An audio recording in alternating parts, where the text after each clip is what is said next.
শাবান মাসের রজনীতে মধ্যম পন্থায় আল্লাহ রাব্বুল আলামিন তার বান্দাদের উপর বিশেষভাবে নজর দেয়। এমন ভাবে নজর দেয় বলে, হে বান্দা, কে গুনাহ করেছো, কে দুনিয়াতে কষ্ট করেছো, কে গুনাহ করতে করতে পাহাড় সমপরিমাণ গুনাহ করেছো, হে বান্দা তুমি আমার কাছে এসে ক্ষমা চাও, আমি তোমাকে ক্ষমা করে দেব। জোরে বলুন সুবহানাল্লাহ।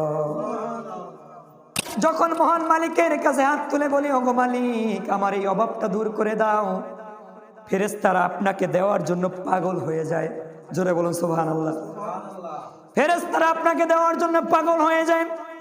একদল ফেরেশতারা আছে মালিকের কাছে আরজি জানায়, ওহে আমার মালিক, আপনার ওই বান্দা 5 ওয়াক্ত নামাজ পড়ে, রমজানে রোজা রাখে, আপনার ওই বান্দার সমর্থবান হওয়ার পরে হজ করেছে, আপনার ওই বান্দার সমস্ত প্রকার ভালো দিক রয়েছে, আপনার ওই বান্দা আপনাকে সেজদা দেয়, আপনাকে খুশি করে, আপনার বান্দা এমন একটা জিনিস চেয়েছে আমরা তো দিতে চাই, আপনি যদি হুকুম দেন তাহলে দিতে পারি। জোরে বলুন সুবহানাল্লাহ।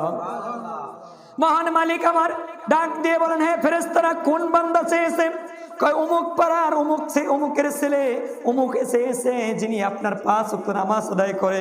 তখন মহান মালিক আপনার আমার ফেরেশতাদেরকে ডাক দিয়ে বলেন, ও ফেরেশতারা থেমে যাও।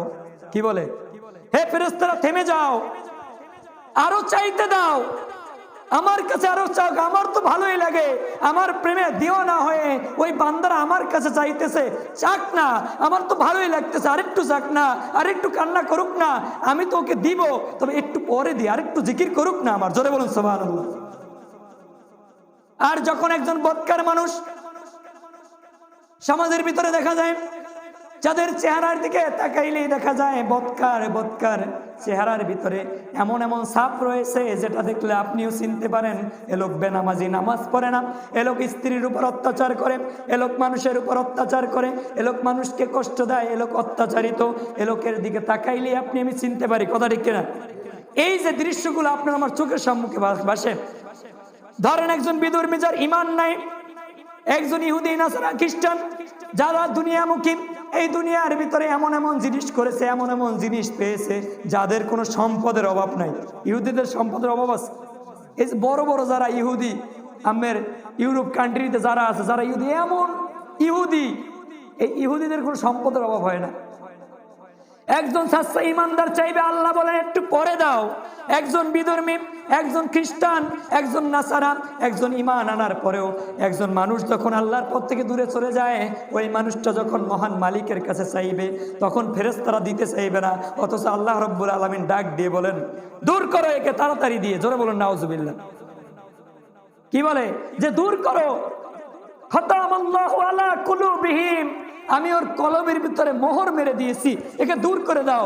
এই জন্য আমার কাছে না চায়, যা চায় তা দিয়ে বিদায় করো, এর চাইতে বেশি দিয়ে দাও। আপনি আমি সাচ্চা ইমানদার, আপনি আমি এক কালেমায় বিশ্বাসী, মহান মালিককে খুশি করার জন্য আজকের রাতটা ইবাদতে শামিল করে দেব। আজকের রাতটা যদি আপনি আমি মহান মালিকের ইবাদত করতে পারি, আল্লাহ রাব্বুল আলামিন হতে পারে একটা সেজদার উসিলায়, হতে পারে একটা রুকুর উসিলায়, হতে পারে একটা আল্লাহ রাব্বুল আলামিন আল্লাহ জিকিরের নামের উসিলায় আল্লাহ রাব্বুল আলামিন আপনাকে আমাকে কবুল করে নিতে পারেন। জোরে বলুন সুবহানাল্লাহ। গরিব করলা, বাড়ি করলা, আরো করলা কত কি, মইরা গেলে সবই রবে, হবে না কেউ সঙ্গের সাথী। আল্লাহুম্মা সাইয়্যিদিনা মাওলানা মুহাম্মদ ওয়ালা আলি সাইয়্যিদিনা।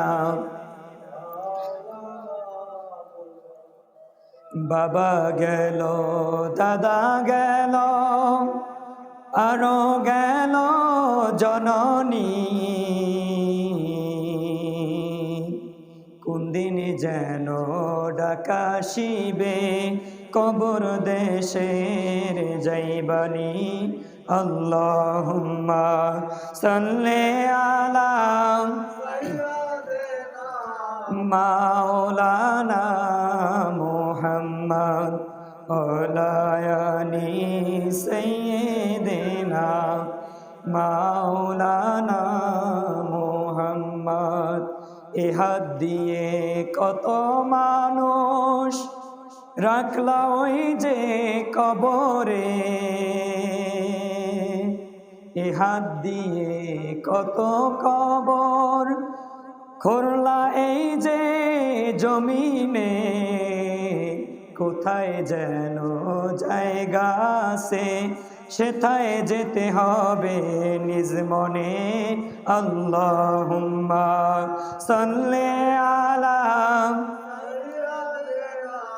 মাওলানা মুহাম্মদ ওয়ালা আলি সাইয়্যিদিনা মাওলানা মুহাম্মদ। অফার দিল মহান মালিক, ওহে মুমিন মুসলমান। প্রথম আসমানে আল্লাহ এসে করেছেন অবস্থান। ডাকে তোমায় ওহে ভাই, আসো কে গো বিপদে। গভীর রাতে সেজদা দিয়ে খুশি করো আল্লাহকে। আল্লাহুম্মা সাল্লি আলা মাওলানা মুহাম্মদ ওয়ালা আলি সাইয়্যিদিনা। শাবান মাসের এই রজনী কাটায়ও না হেলায় খেলায়। গান বাজনা শুনে তুমি শেষ করিলা জীবনটায়। তুমি ওয়ে মুমিন তোমার গুনাহ করিতে যদি চাও ক্ষমা, রবের কাছে এসে তুমি রুকু সিজদা দাও জমা। আল্লাহুম্মা সাল্লি আলা মাওলানা মুহাম্মদ ওয়ালা আলি সাইয়্যিদিনা মাওলানা মুহাম্মদ। উড়ে যাও রে বাংলার হাওয়া, উড়ে যাও রে মদিনায়। এই গোলামদের সালাম দিও নবীজির ওই পাক রওজায়। আল্লাহুম্মা সাল্লি আলা মাওলানা মুহাম্মদ ওয়ালা আলি সাইয়্যিদিনা।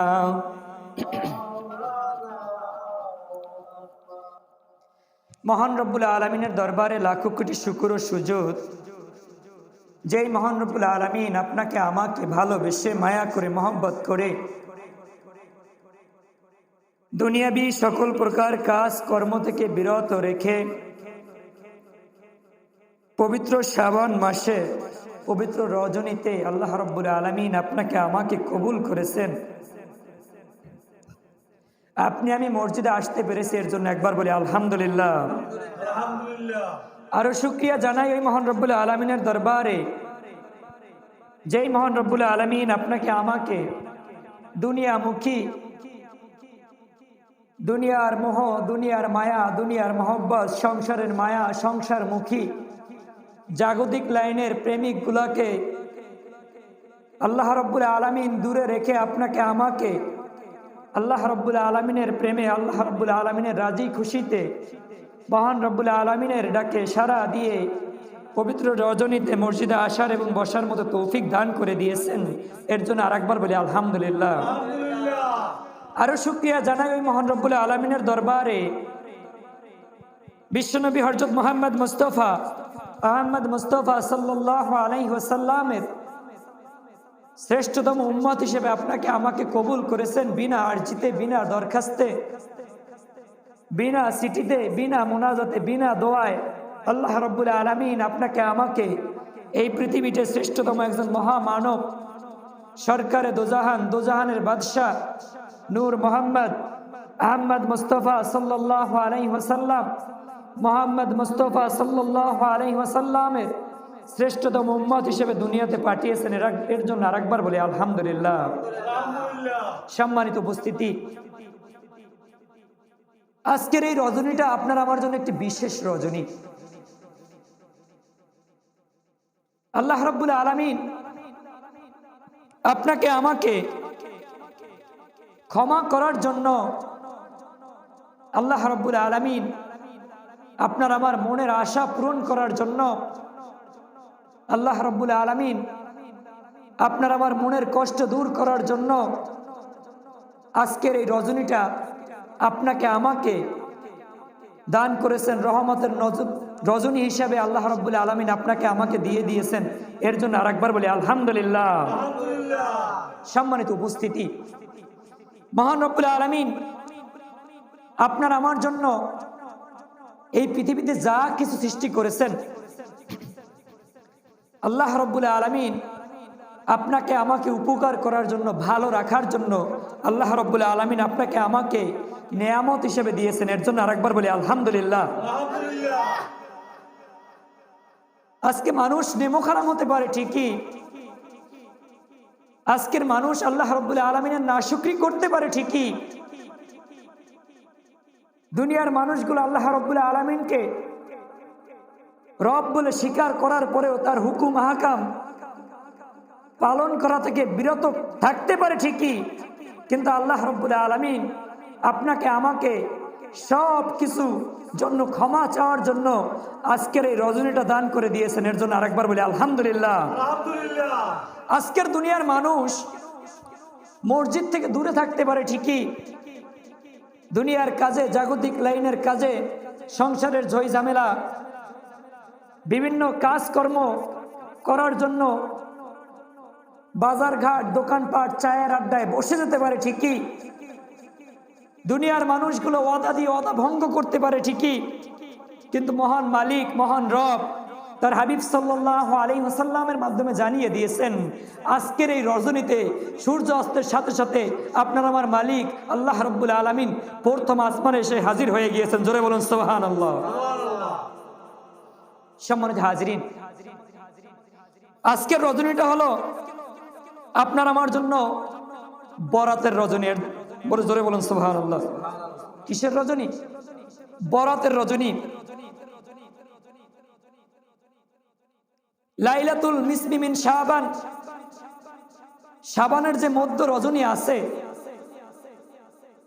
যেটা আমাদের সকলের জানা, এটা মধ্য রজনী আছে না, মাসের একটা ভাগ করি না, যে এক মাসের ভিতরে 15 দিন হয়, কখন সপ্তাহ পেরিয়ে 2 সপ্তাহ পেরিয়ে যখন একটা দিন থাকে, 14 দিনের পরই 15 দিন হয়, এরকম একটা হিসাব আছে কিনা আমাদের?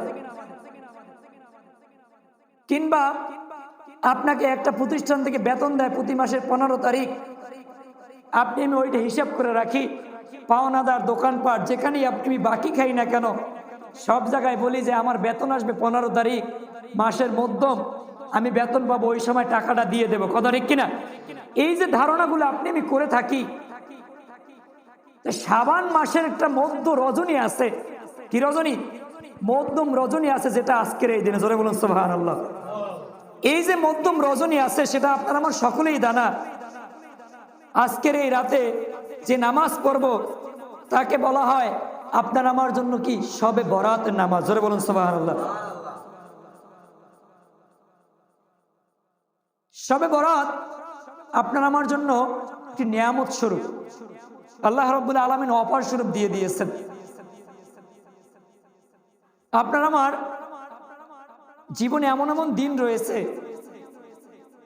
আপনি অনেক সময় বলে থাকি যে আজকে আমার বাবার মৃত্যুবার্ষিকী, কথা ঠিক কিনা? আপনার বাবা যদি মারা যায় বা ভাই যদি মারা যায়, যে আমার ভাই, আমার বাবা মৃত্যুবার্ষিকী, আজকের এই দিনে আমি বেশি বেশি টাকা দান করব, আজকের এই দিনে আমি 10 জন মানুষকে খাওয়াবো, আজকের এই দিনে আমার কাছে যে যা চাইবে আমি সব দিয়ে দেবো, কথা ঠিক কিনা? এই যে ধারণা আপনার আমার মনের ভিতরে আসে অনেক সময়, অনেক সময় অনেক মানুষ বলে আমি যদি সামর্থ্যবান হতাম তাহলে আমার বাবা মৃত্যুবরণ করেছে, আমি এর খুশিতে হাজার হাজার টাকা দান করে দিতাম। কথা ঠিক কিনা? তা আল্লাহ রাব্বুল আলামিন তার বান্দার জন্য আজকের এই রাতটাকে অপার স্বরূপ দিয়ে দিয়েছেন। জোরে বলুন সুবহানাল্লাহ। প্রতি বছরের ন্যায় আজকের এই রাতটাকে আপনার আমার জন্য অপার স্বরূপ দিয়েছেন। কিরকম? আল্লাহ রাব্বুল আলামিন বলেন যে কে আসো অভাবী আমার কাছে চাও, আমি আল্লাহ দিয়ে দেবো। জোরে বলুন সুবহানাল্লাহ। আজকের এই রজনীতে কে আসো দুঃখী, কে আসো কষ্টের ভিতরে, আমি মহান রব আমার কাছে চাও, আমি তোমার মনের আশা পূরণ করে দেব, দুঃখ কষ্ট দূর করে দেব। এই যে অফার স্বরূপ আপনাকে আমাকে দিয়ে দিয়েছেন, এই অফারটা আপনি আমি নিতে পারি না। অথচ যদি মোবাইলে দেওয়া হতো যে আপনার একটা SMS আসবে, এই SMS এর ভিতরে যদি এক চাপেন, ওয়ান চাপেন, ইয়েস অর নো চাপেন, তাহলে আপনার মোবাইলের ভিতর 5,000 টাকা ঢুকে যাবে। আপনি আমি দুনিয়ামুখী মানুষগুলো নগদ কিভাবে চাপবো এইটার জন্য পেরেশানি হয়ে যাইতাম। যায় না পারে সেও চাপার জন্য বেতৃষ্ণ হয়ে যেত। কথা ঠিক কিনা? অথচ আল্লাহ রাব্বুল আলামিন আপনাকে আমাকে অপার স্বরূপ দিয়ে দিয়েছেন যে দুনিয়াদার বান্দা যারা আছো তোমরা আমার কাছে ক্ষমা চাও, আমার কাছে মাফ চাও, আমি তোমাকে আজকের এই রজনীতে ক্ষমা করে দেবো। জোরে বলুন সুবহানাল্লাহ। কিন্তু আপনার আমার এই চাওয়ার ভিতরে ক্লান্তি রয়েছে, এই চাওয়ার ভিতরে কেমন যেন আপনার আমার না পাওয়ার একটা আশা রয়েছে। আল্লাহ পাক যেটা ওয়াদা করেছেন যে বান্দা তুমি চাও আমি তোমাকে দিয়ে দেব, সেটা কি আল্লাহ পাক ফিরেই নেবে? কোশ্চিন কালেও কিন্তু ফিরেই নেবে না। কিন্তু আপনি আমি বান্দা আল্লাহর কাছে চাইতে পারি না। আপনি আমি বান্দা কি আল্লাহর কাছে চাইতে পারি না। হাজিরিন ভাইরা রে আমার, আল্লাহ রাব্বুল আলামিন আপনাকে আমাকে দুনিয়াতে পাঠিয়েছেন তার ইবাদত করার জন্য। কিসের জন্য? ইবাদত করার জন্য। আপনাকে আমাকে দুনিয়াতে ইবাদত করার জন্য পাঠিয়েছেন। ইবাদত করার পরে মাপকাঠি দিয়ে দিয়েছেন যে মুসলমান হও, ঈমান আনো, ঈমান আনার পরে তুমি পাক পবিত্রতা অর্জন করো, পাক পবিত্রতা অর্জন করার পরে তুমি নামাজ আদায় করো। এই শর্ত আছে না? একটা গাছ কাটবেন, এখন যদি গাছের গোড়া যদি নর্মাল হয় আগামীটা গাছ কাটতে পারবেন? পরিচালনা করতে হবে না? সুন্দরভাবে দেখতে হবে না? তা আল্লাহ রাব্বুল আলামিন সিস্টেম দিয়ে দিয়েছেন যে বান্দা তোমার চাওয়ার একটা সিস্টেম রয়েছে। আপনি নামাজ আদায় করবেন কিন্তু আপনার খেয়াল নাই, বা খেয়াল থাকা সত্ত্বেও আপনার আমার অজু ছুটে গেছে, বিনা অজু যদি নামাজ আদায় করবে নামাজ কি কবুল হবে? বাজান কথা বলেন না কেন? ওই নামাজ কোশ্চিন গেলেও কবুল হবে না। প্রতিটি দিনের সিস্টেম রয়েছে। আজকের এই রজনী আপনাকে আমাকে দিয়েছেন আল্লাহ রাব্বুল আলামিন যে গুনাহগার বান্দা যারা আছো তারা আমার কাছে ক্ষমা চাও, আমি তোমাকে ক্ষমা করে দিব। কিন্তু আপনি আমি ক্ষমা চাওয়ার উদ্দেশ্যে আসি ঠিকই, বাড়ি থেকে নিয়ত করি যে আজকে আমি মহান মালিকের কাছ থেকে ক্ষমা না নিয়ে আসবো না, কিন্তু আপনার আমার মনের ভিতরে ধোকা দেয়। কিরকম ধোকা? যে অমুক মসজিদে গরু জবাই করবে। কথা বলেন না কেন? কথা বললেন। যে অমুক মসজিদে খিচুড়ি খাওয়াইবে, অমুক মসজিদে বিরিয়ানি খাওয়াইবে, ওই মসজিদে যাব। এখন যদি আমি বলি যে বাজান আপনার নিয়তের ভিতরে গড়বড় আছে, কি আছে? নিয়তের ভিতরে গড়বড় আছে। যে আপনি নিয়ত করেছেন নামাজ পড়বেন ঠিকই, কিন্তু প্রতিমধ্যে আপনার স্মরণ হলো যে নামাজটা আদায় করবো, যদি কোনো কিছু খাওয়া দাওয়া না হয় তাহলে নামাজটা কেমন হয়ে গেল না? এটা কি রব কি খুশি? এটা কি রবের খুশির জন্য? বলেন না কেন? আমি দুনিয়ার মুখী হয়ে দুনিয়ার লোভ, দুনিয়ার খায়েশ আপনাকে আমাকে এমন ভাবে ঘিরে ধরেছে যেটার কারণে সব জায়গায় দুনিয়া খুঁজি। সব জায়গায় দুনিয়া খুঁজলে কাজ হবে না, ইমানটাকে ধরতে হবে। যেখানে যাবেন সেখানে দুনিয়ামুখী মানুষ, যার কারণে আপনার আমার দোয়াটা কবুল হয় না। আপনি আমি মহান রবের কাছ থেকে কোনো কিছু পাই না। হাজিরিন ভাইরা রে আমার, একজন নেককার বান্দা যখন মহান মালিকের কাছে হাত তুলে দোয়া করে, ওহে আমার মালিক তুমি আমাকে এই দাও, তুমি আমার কাছে, আমি তোমার কাছে এমন একটা জিনিস চাইবো, তুমি ওই জিনিস কবুল করে নিও। নেককার বান্দারা দুনিয়ামুখী হয় না।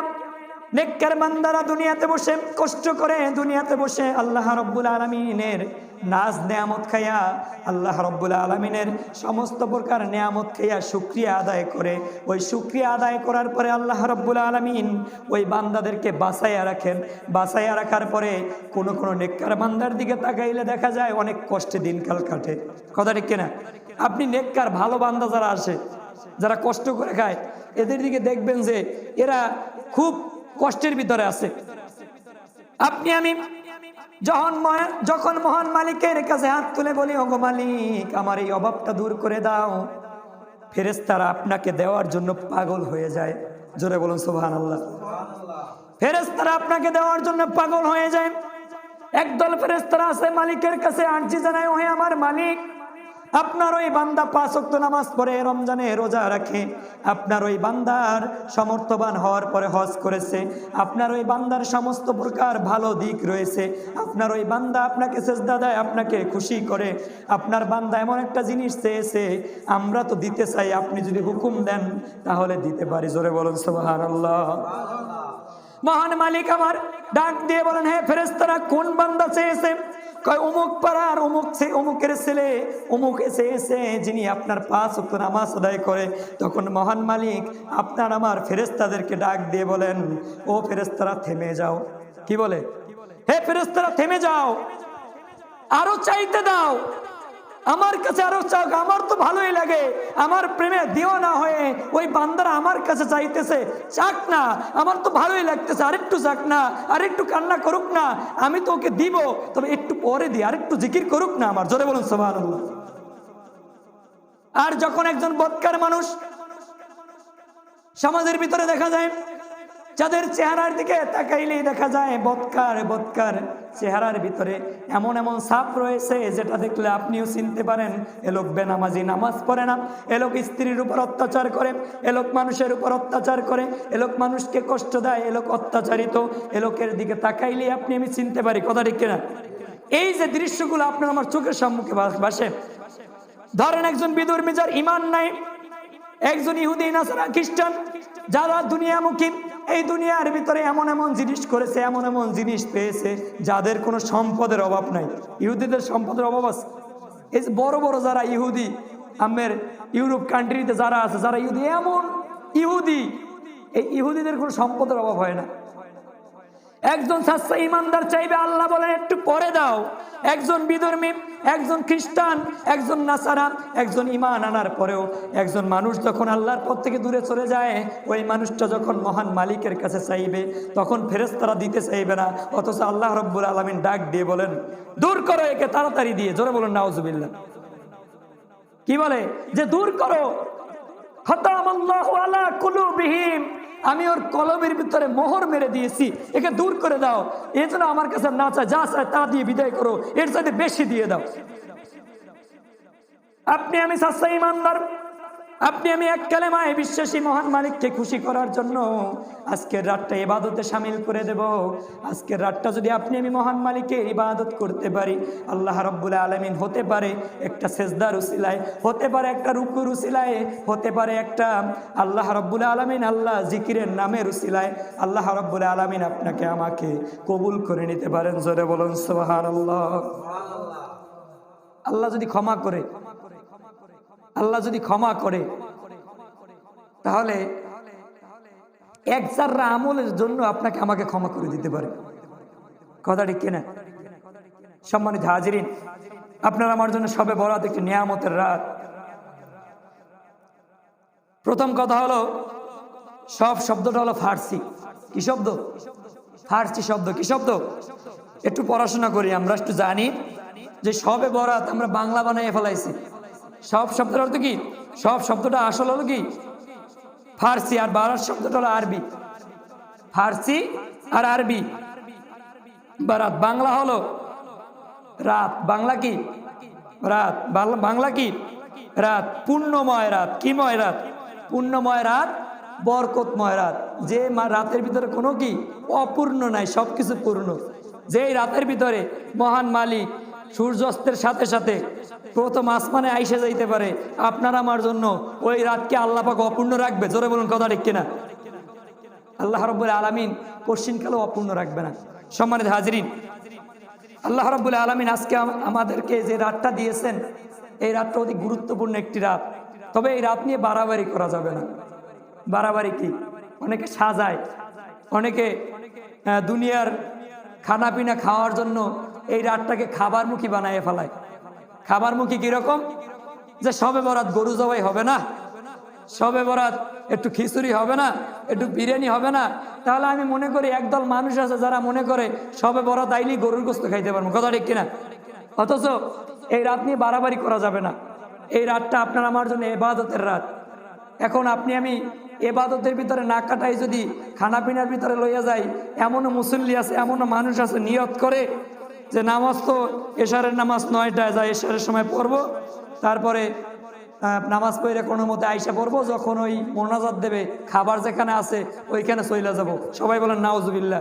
এই নিয়ত যদি কেউ কইরা থাকে তাহলে আপনারা আমার এই আজকের রাতটা এখানেই শেষ। ওই নিয়ত করার সাথে সাথেই শেষ।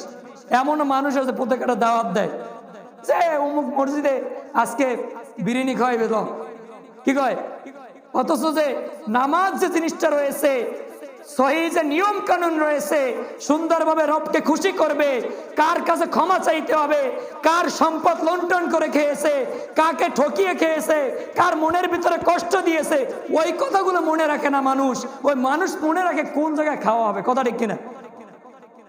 ওই মানুষটা মনে করা উচিত ছিল আজকে সবে বরাত আছে, আমার মায়ের কাছে চলে যাব, আমার বাবা জীবিত আছে, বাবার কাছে চলে যাব।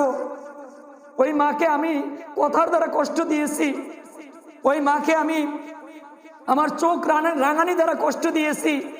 ওই মা আমাকে বলতো এই কাজটা করবি না বাবা, তখন আমি ওই কাজটা করেছি। আমার মা মনে মনে কষ্ট পেয়েছে কিনা, আমার ওই মাকে জড়িয়ে ধরে আমি একটু বলবো, মা আজকের এই রজনীতে আমাকে ক্ষমা করে দাও। কিন্তু এই চিন্তা কেউ করে না।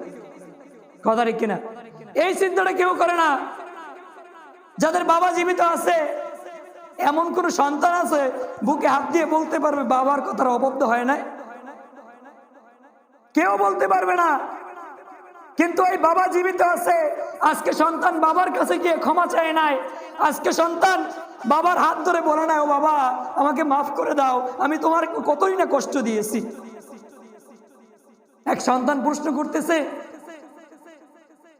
বাবাকে, বাবা আমার মা যখন আমাকে কোলে নেয় তখন আমাকে কোমর বরাবর তুলে, কিন্তু আমি তোমার মায়ের কাঁধে উঠতে পারি নাই, আমি তো কশিনকালেও দূর দেখতে পারি নাই, আমার মা কেন আমাকে কোমর বরাবর তুলে?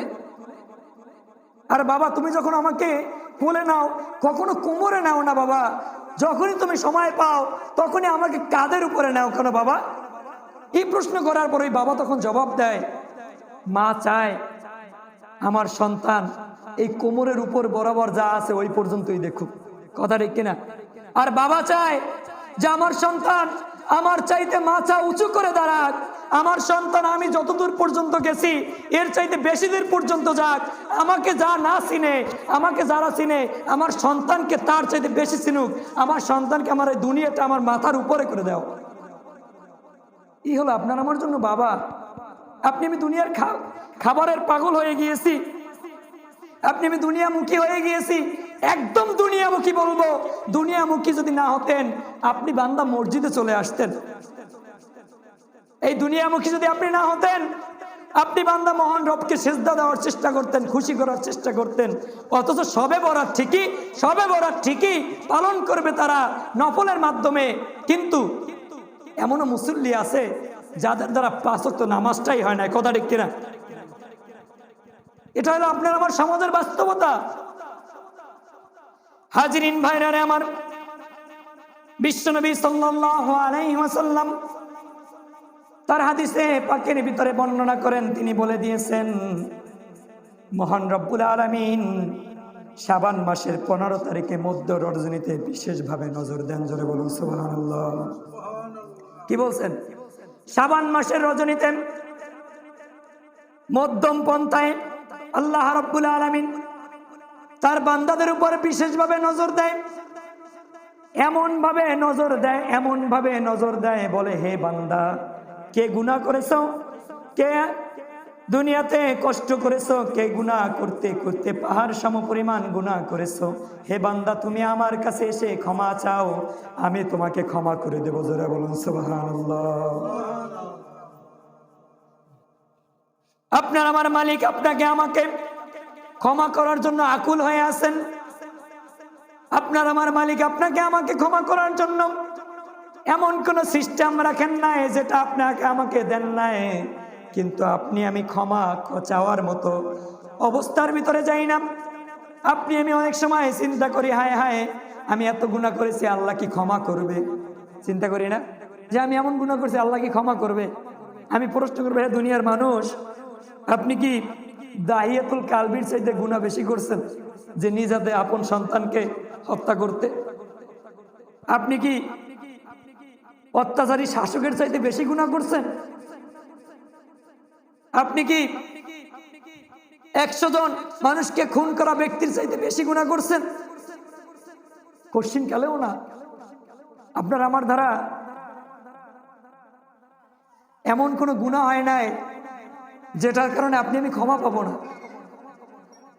মানুষ হত্যার চাইতে আর বড় কোনো গুনাহ নাই। কবিরা গুনার ভিতরে আপনি একজন মানুষ হত্যা করবেন, এটা প্রধান।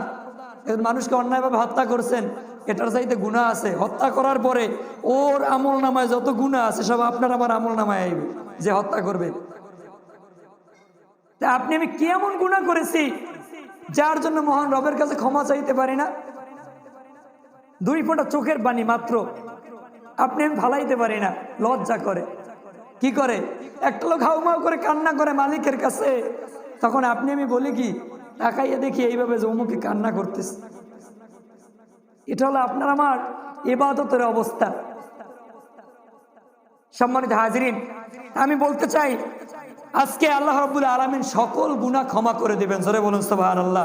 এক শিরকের গুনাহ ব্যতীত, তাও যদি আপনি খালেস দিলে তওবা করতে পারেন, খালেস দিলে তওবা করতে পারেন, আল্লাহ রাব্বুল আলামিন সে গুনাহ আপনার আমার ক্ষমা করে দিবেন। দ্বিতীয়ত, হিংসা বিদ্বেষ, যাদের ভিতরে হিংসা আছে, ভাই ভাইকে চোখে দেখতে পারে না। কি পারে না?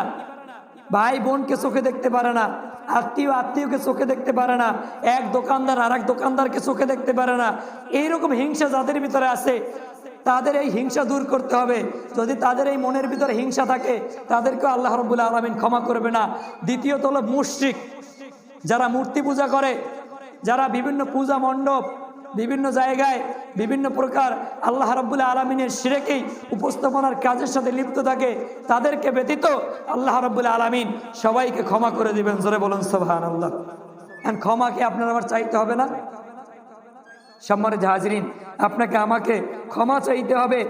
এক, হিংসা বিদ্বেষ দূর করতে হবে। কি করতে হবে? হিংসা বিদ্বেষ দূর করতে হবে। শিরক থেকে বাঁচতে হবে। শিরক থেকে কি বাঁচতে হবে? মা বাবার সাথে ভালো ব্যবহার করতে হবে। মা বাবার সাথে কি করতে হবে? ভালো ব্যবহার করতে হবে। এই মা বাবা যাদের আছে, যাদের মা বাবা আছে, তারা তো ভাগ্যবান। যাদের মা বাবা দুনিয়াতে জীবিত আছে তারা তো ভাগ্যবান। যাদের মা বাবা নাই, তারা কার কাছে গিয়ে ক্ষমা চাইবে? কার সাথে ভালো ব্যবহার করবে? সম্মানিত হাজিরিন, মা বাবা আপনার আমার জন্য একটা নেয়ামত। এই মা বাবাকে জড়িয়ে ধরে আজকের রাতে আসার আগে সবাই ক্ষমা চেয়ে নেবেন। উত্তম কাজ হলো কবর জিয়ারত। একাকী নির্জনে মানুষজন না পাইলে মা বাবার কবর জিয়ারত করে, আত্মীয় স্বজনের কবর জিয়ারত করে সবার কাছে ক্ষমা চেয়ে একজন নিষ্পাপ বান্দা হিসেবে আল্লাহ রাব্বুল আলামিন আপনাকে আমাকে কবুল করবেন, সেই উদ্দেশ্য নিয়ে মসজিদে আসতে হবে। আপনি আমি আজকের রাতটা আল্লাহ রাব্বুল আলামিনের জন্য উজাড় করে দেব। জোরে বলুন, পারবো কিনা? ঘুমাই তো সবাই, ঘুমাই না? আজকে যদি আপনার মাথার ভিতরে মাথা ভর্তি টেনশন দিয়ে থাকতো, তাহলে আপনার আমার কমপক্ষে রাত্র 10টায় যারা ঘুমায় তাদের 12টা-1টা বাজে যেত। এমনও মানুষ আছে একটু চিন্তা মাথায় ঢুকলে রাতে ঘুম হয় না। কথা ঠিক কিনা? কিন্তু আল্লাহ রাব্বুল আলামিন আপনাকে আমাকে সব দিক থেকে সুস্থ রেখেছেন, ভালো রেখেছেন। আল্লাহ রাব্বুল আলামিনের জন্য আজকের এই রজনীটা আপনি আমি যেন উজাড় করে দিতে পারি। তা প্রথমে তো বলেছিলাম আপনাকে আমাকে শিরক থেকে বাঁচতে হবে। কি করতে হবে? শিরক থেকে বাঁচতে হবে। কোনো কাজের ক্ষেত্রে, আমি এক কথায় বলি, কোনো কাজের ক্ষেত্রে, মুসলমান হওয়ার পরে কোনো কাজের ক্ষেত্রে আল্লাহর সাথে অংশীদারিত্ব করা যাবে না। আল্লাহর সাথে কি অংশীদারিত্ব করা যাবে না। যদি মহান মালিকের সাথে অংশীদারিত্ব করেন ওটাই হবে শিরক। মহান মালিকের সাথে যদি অংশীদারিত্ব করেন ওটাই হবে শিরক। অথচ আল্লাহ রাব্বুল আলামিন বলে দিয়েছেন, কুল হু আল্লাহু আহাদ, আমি আল্লাহ এক, অদ্বিতীয়, আমার কোনো দ্বিতীয় নাই। দ্বিতীয় আছে? দ্বিতীয় নাই। যে কোনো কাজের ক্ষেত্রে উসিলা খোলা উচিত। উসিলা আপনি আমি খুঁজতে পারি ঠিকই, তবে উসিলা খোঁজার আগে মহান মালিকের নামটা স্মরণ নিয়ে উসিলা খুঁজতে হবে। যেমন যে আল্লাহ আজকে অমুকের উসিলা দিয়ে তুমি আমাকে এই বিপদ থেকে রক্ষা করতেছো, আলহামদুলিল্লাহ। আল্লাহ আজকে অমুকের উসিলার কারণে তুমি তাকে দিয়ে আমাকে আজকে সাহায্য করাইতেছে, এর জন্য আমি শুকরিয়া আদায় করি, আলহামদুলিল্লাহ। এইরকম ভাবে আপনাকে আমাকে আগাইতে হবে। কিন্তু আপনার আমার মুখ থেকে যেন এই কথাটা বের হয় না যে অমুকে যদি না থাকতো তাহলে আজকে আমার ঘরে আগুন জ্বলতো না, চুলায় আগুন জ্বলতো না, খাবার খাইতে পারতাম না। অমুক চেয়ারম্যান যদি না থাকতো তাহলে আজকে আমরা বাড়িটা বাঁচাইতে পারতাম না। অমুক মেম্বার যদি না থাকতো তাহলে আজকে আমি নামটা পাইতাম না। এই যে কারণগুলো রয়েছে, এই ছোট ছোট কারণই আপনার আমার একসময় বড় গুনার সাথে সামিল হয়। আপনি মনে করি না যেটা তো বলছি তাতে কি হয়েছে। আল্লাহ রাব্বুল আলামিন আপনাকে আমাকে এখান থেকে বাঁচার মতো তৌফিক দান করুন। এর ফলে হিংসা বিদ্বেষ। দ্বিতীয় নম্বর কি বলছি? হিংসা বিদ্বেষ, যেটা আপনার আমার কথার দ্বারা, চলার দ্বারা, আপনার আমার বলার দ্বারা হয়ে থাকে। মুসলমানের সাথে কোশ্চিনকালও হিংসা রাখতে পারে না। একজন মুসলমানকে দেখলে সালাম দিবে। একজন মুসলমানকে দেখলে কি করবে? সালাম দিবে, কুশল বিনিময় করবে। এটাই হলো মুসলমানের হক। কিন্তু আপনি আমি হিংসা বিদ্বেষ করি, এই হিংসা বিদ্বেষ রাখা যাবে না। এরপর হলো আপনার আমার জন্য মা বাবার সাথে ভালো ব্যবহার, এটা আপনার আমার করতেই হবে। মা বাবার সাথে যদি আপনি আমি খারাপ ব্যবহার করি তাহলে আপনার আমার রেহাই নাই। আপনার আমার কি রেহাই নাই। এরপরে হলো অন্যের হক নষ্ট। অন্যের হক নষ্ট মনের অজান্তে, বন্ধু বান্ধবের মায়ায় পড়ে, স্ত্রী সন্তানের মায়ায় পড়ে অন্যের হক নষ্ট করে ফেলায় মানুষ।